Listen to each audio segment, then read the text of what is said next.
everybody. We are so excited because this is week 4 of October and we are having a fabulous time learning about God and who Jesus really is. It's amazing, isn't it?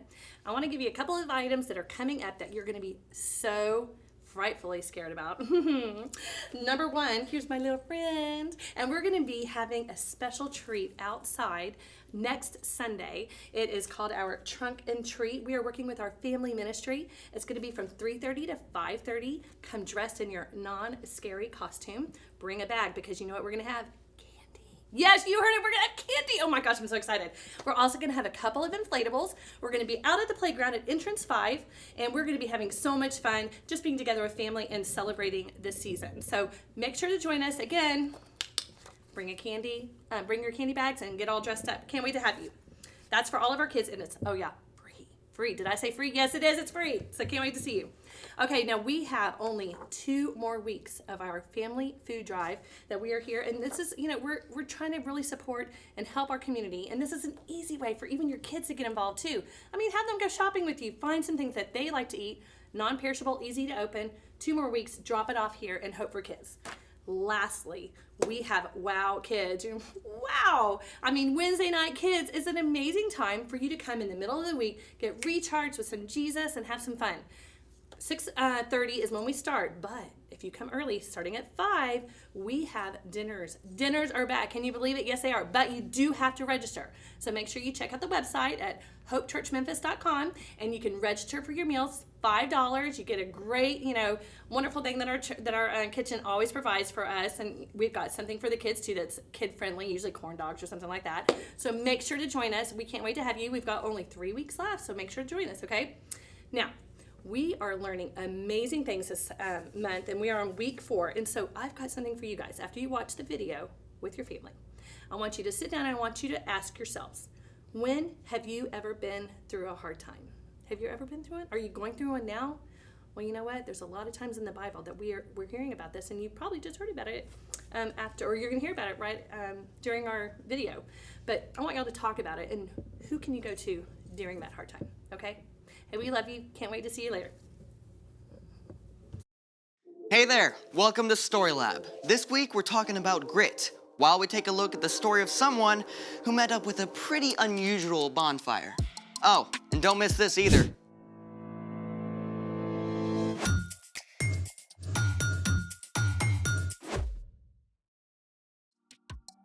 Hey, I'm Amaya. And I'm Zeke. And we're talking about grit, which is refusing to give up when life gets hard. You know what I think is hard? What? Not using your phone. I'm not using mine right now. You gonna get that? It could be important. Oh, it's from you. Well, cell phones can be good. Right. I mean, you might be watching us on a phone right now. Yeah. You have an invitation to play Farm Builder. Ooh. I don't have to look at my phone. You know what? Me neither. I can go longer than you without a phone. Oh, you're on. Let's do it!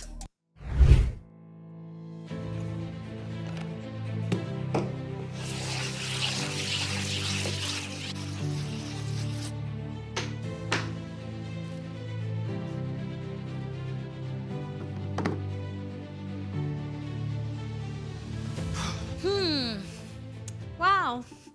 All this free time. Yeah, I know. You know, I could be learning Spanish right now. I actually got this really awesome app.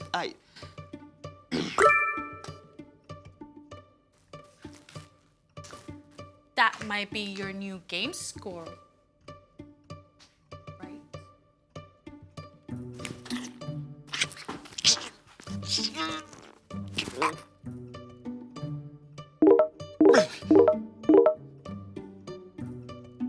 That sounds like a lot of new likes, doesn't it?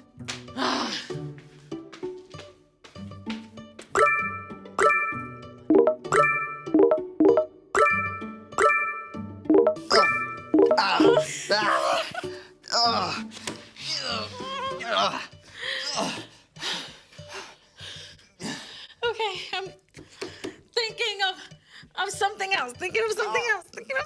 It's Time! for The story before the story. Today we're in the second book of the Old Testament, Exodus. God made a plan to bless the whole world through Abraham and Sarah's family. But their descendants, the Israelites, traveled to Egypt to escape starving. Over time, the Israelites were enslaved, but still, their families grew. After hundreds of years, the Hebrew people cried out to God for help. God heard them and chose an unlikely helper. A Hebrew man named Moses who had been raised in Pharaoh's palace, but ran away to live as a shepherd in Midian. Moses is where our story starts. Take it away. Greetings, everyone. There's fire, darkness, frogs, and a whole lot more in this story, so hold on tight. By the time our story starts, Moses was actually 80 years old. His early years in Pharaoh's palace were just a distant memory. He was living life as an ordinary shepherd until one day. Now, usually, when something catches fire, it just burns up, but this bush, it didn't. It glowed like a flaming beacon. As Moses edged nearer, a voice called to him from the midst of the fire. Moses. Moses. Here I am. Don't come any closer. Take off your sandals. The place you are standing is holy ground. Moses' hands shook as he tugged off his sandals. I am the God of Abraham, Isaac, and Jacob. I have seen how my people are suffering in Egypt, so I have come down to save them. I will bring them to a good land. So now go. I am sending you to Pharaoh. I want you to bring the Israelites out of Egypt. So many thoughts must have rushed through Moses' head. He had been raised in the palace by Pharaoh's daughter, but that Pharaoh had died and a new Pharaoh was in charge. Also, Moses had no idea if his own people would even accept him. But what if the Israelites don't believe you sent me? Throw your walking stick on the ground. Okay, Moses did what he was told. Right then and there, God turned Moses' walking stick into a snake! And then back into a stick. Still, Moses was nervous. The bush continued to blaze. Lord, I'm a terrible speaker in front of people. Go. I will help you speak. Couldn't you send someone else? Your brother Aaron can speak well. He is already on his way to meet you. Tell him what to say. I will help both of you speak. Even though the thought of facing Pharaoh probably made him sick with fear, Moses did travel back to Egypt. Together, Aaron and Moses spoke to the Israelites. God has heard you. He will lead us out of Egypt. We just have to okay it with Pharaoh. Oh boy. Moses just probably wanted to run, but instead, he made his way to the palace where he had grown up. With Aaron, he stood his ground before the new Pharaoh. Tell him, the Lord says, let my people go. Then they will hold a feast to honor me in the desert. Aaron repeated the words loudly and clearly, and Pharaoh glared down. Who is the Lord? Why should I obey him? Instead of releasing God's people, Pharaoh gave orders for them to work even harder. Now the Israelites were upset with Moses for making things worse. I did what you asked, and now it's just worse. You haven't saved your people at all. Pharaoh will not listen to you, so I will use my powerful hand against Egypt. I will bring the people of Israel out of Egypt. Even though God performed miraculous signs through Moses and Aaron in front of Pharaoh, he still would not listen. So, the next morning, Aaron and Moses met Pharaoh down at the Nile River. Moses instructed Aaron what to say and do. The Lord has sent me to you. He says, let my people go. But you have not listened. Here is how you will know I am the Lord. Aaron raised his staff high. I will strike the water with this walking stick. The river will turn into blood. The fish will die, and no one will be able to drink the water. The water turned to dark red blood. But still, Pharaoh was stubborn. Moses must have been just tempted to give up and go back to Midian. But God called him to speak to Pharaoh again. and again.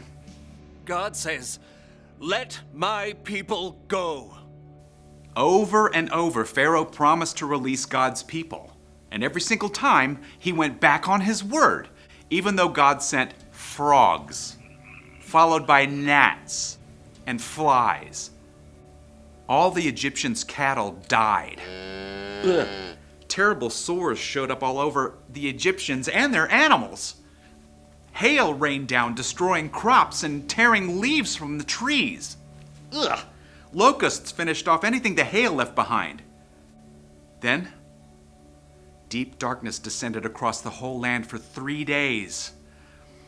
And at last came the most awful plague of all. The oldest son of every Egyptian family died. Only the Israelite families were saved by painting the blood of a lamb over their door frames, just as God had told them to do. When Pharaoh saw the terrible thing that had happened, he called Moses one last time. Get out of here, all of you. Just leave us alone. Go. Moses and Aaron gathered the people together. No time to bake your bread. Just bring the dough along. The Israelites packed up in the middle of the night and left as quickly as they could, leading their flocks and herds. After hundreds of years, God's people were finally free. After so long, I bet they wanted to give up. Yeah, but they didn't. They kept going. They kept calling out to God. And Moses. I mean, if I were him, I definitely would have wanted to call it a day and leave. Yeah, right? But Moses held on. He had seen God's presence in the burning bush, and he knew that God saw what he was going through. And the Israelites, too. So, what's our part in the story? Well, when we face tough things, right, we can know that God sees us. God will help us through, even if it's, well, not in the way we expect. Yeah, like maybe someone keeps being mean to you at school. I mean, that's awful. But you don't have to give up. You can talk to a grown-up about it, and you can trust that God will walk with you every step of the way. Or maybe you've got something that doesn't go away, like a food allergy. Oh yeah, that's a really hard one. But instead of giving up and grumbling, you can trust that God is with you and keep going. Yeah, God never intended us to keep going on our own. So God gave us Jesus to walk with us. And when we put our trust in Jesus, he gives us the power to keep going. Thanks, Brian. Yeah. See you next time. So here's the thing. Hold on, because God knows what you're going through. And that's how you grow grit. You have 2 game invitations waiting. Are you gonna get that? Nah. Well, thanks for joining us in the Story Lab. See you next time. You really think you can solve that? I'm not dispute? smart enough for this. Come on, I'll show you. Oh.